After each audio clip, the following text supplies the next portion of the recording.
Hey everybody, ACC action on Saturday, college football matchup between Florida State and NC State, the game being played in Raleigh, North Carolina.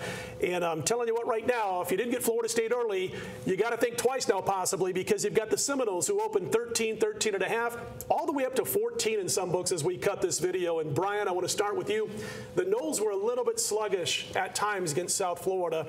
They were coming off a big game, and so they looked a little sluggish for about 2.5 quarters against South Florida. But they're going up against a Wolfpack team that in their only 2 real tests so far this year, against both Tennessee and against Miami of Florida, man, that Pack defense got shredded. Yeah, it sure did. They've been making mistakes offensively. They're getting shredded defensively. I can give you a ton of reasons to take NC State in this game, but I don't think the line's high enough yet. Yeah. I think I made like 17 and a half at Florida State in this game, so I still think that's the right side. Marco, there's 3 defenses that NC State, or 3 offenses, I should say, that they handled. They were all softies. But as I said to Brian, they opened with Tennessee. Their last game against Miami, Florida, they gave a combined 79 points to those 2 teams. Tennessee averaged 6.6 yards per play against this Wolfpack defense. And then last week, it was ridiculous when Miami came out and averaged 8 yards per play. And, of course, Stephen Morris went crazy against them. In fact, they gained over 600 yards against the Pack. Now, the Pack was able to move the ball. They gained over 600 yards themselves, had a couple of turnover issues. They lose the game in the final minute. But now they're going to really move up in competition against a very strong and talented skill position team when they take on Florida State. You're very kind when you say a couple turnover situations. They turned it over 6 times, Scott. And they did show something, though, by battling back. I mean, 6 turnovers. They fell way behind, came back, tied it. Looked like the game was going to go into overtime, and they gave up that late touchdown. Yeah, I was on NC State in that game. Gave up that late touchdown in the late seconds of the game where they let the guy get behind the defense. It was bad.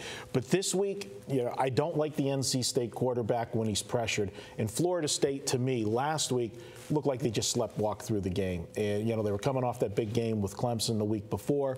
I think you're going to see a very focused Florida State team. And if Florida State gets some scores early, which against this defense looks like they will, you got separation. They're going to be pinning their ears and coming back, and that's where you're going to get more turnovers. Yeah, we know what Florida State can do offensively. We know they've got the great athletes on defense that can, as he just said, as Marco just said, can pin their ears back and make life difficult on any offense, especially one that may be a little bit down after what happened last week against Miami. But I can't get away from the defensive numbers. 899 yards allowed to Tyler Bray and to Stephen Morris combined. 7 touchdown passes. They've only got 1 pick. And Brian, I know this is your free pick. I'm going to throw something at you real quick here. And you know who I'm leaning with when I say this.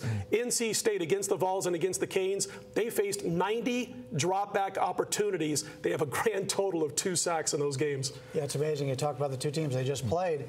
What a difference between the NC State defense and the Florida State defense. I mean, even Tennessee, my team, Akron just went up and down, the field on Tennessee. So big step-up game defensively for NC State. By the way, I had your team Akron last week, and what a terrible, painful ending to that game. If you didn't get a bright end early, if you were like a lot of people out there who had to wait a few days, if you happen to see that game with Akron and Miami, Ohio, it's 49-48 in the closing minutes. Of course, Miami not only scores the touchdown, goes for 2 and gets it and blasts all the. I had them with you, so I'm not trying to give you a hard time here. I'm joining in your misery. Misery loves company. But anyway, as far as this Florida State NC State game, Brian, it's your free pick. Tell us who you like.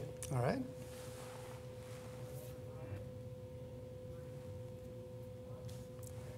Got plenty of reasons to take NC State here. You've got Tom O'Brien era for the Wolfpack, 23-15-1 as an underdog, 9-3-1 against the spread as a home underdog. Line's still not high enough. Florida State's the much better team, coming off of games the last couple of weeks where they didn't play as well as they probably should. The Clemson game, sleptwalked through a lot of that game. I think they come to play this game. I'll lay the points with Florida State. I'm with you. That's Bryan Leonard. He's on Florida State. Marco D'Angelo. I'm Scott Spreitzer. Stick around all weekend long. Plenty of college football, plenty of NFL right here at pregame.tv.